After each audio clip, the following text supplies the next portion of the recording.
तटकरे साहेब ज्या कार्यक्रमाला गेले होते तो व्यक्तिगत तटकरे साहेबांचा कार्यक्रम नव्हता. तिथल्या कार्यकर्त्यांनी किंवा तिथल्या पदाधिकाऱ्यांनी तो कार्यक्रम ठेवला होता आणि त्या कार्यक्रमाला ते गेल्यानंतर जर तो बॅनर दिसला असेल तो लावलेला असेल, साहेबांनी बॅनरचे फोटो काढायला सांगितले, असं जर कोणी राजकारण किंवा असं जर कोणी त्याच्यात जर जाणीवपूर्वक वक्तव्य करत असेल तर त्याची शहानिशा करावी. जे व्यक्ती त्या कार्यक्रमाचे आयोजक होते त्यांच्याकडनं तो प्रश्न विचारून त्याची काय सविस्तर माहिती त्यांनी द्यावी ना.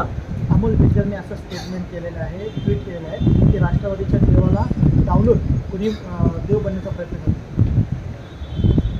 आता अमोल मिटकरींनी व्यक्तिगत काम ते वक्तव्य केले तर त्यांचा अधिकारी तुम्ही त्यांना विचारायला पाहिजे.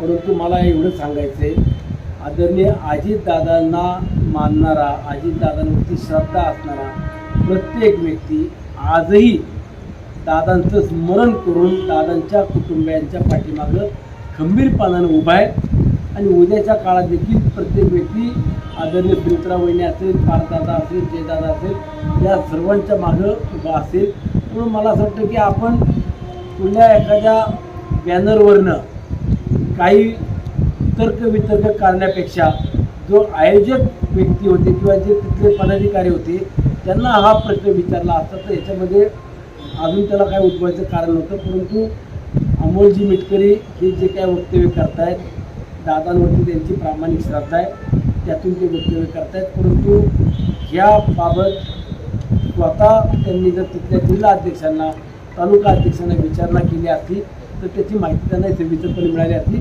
परंतु दादा दैवत आहेत, दादांची जागा कुणी घेऊ शकत नाही आणि घेण्याचा प्रयत्न केला तर काही त्याचा उपयोग होणार नाही. पण अण्णा, कोणते कार्यकर्ते असेल किंवा तुम्ही असेल, दादा असेल, ज्यावेळेस कुठल्याही कार्यक्रमाला जातात त्यावेळेस फ्लेक्स असेल, तिथली बिल्डिंग असेल, त्याचे सर्व माहिती घेतात, नंतरच त्याचं उद्घाटन असेल किंवा काय करतात. मात्र अशी मोठी चूक का झाली? आता ती चूक तिथल्या स्थानिक पातळीवरती कोणी केली त्यांना विचारायला पाहिजे.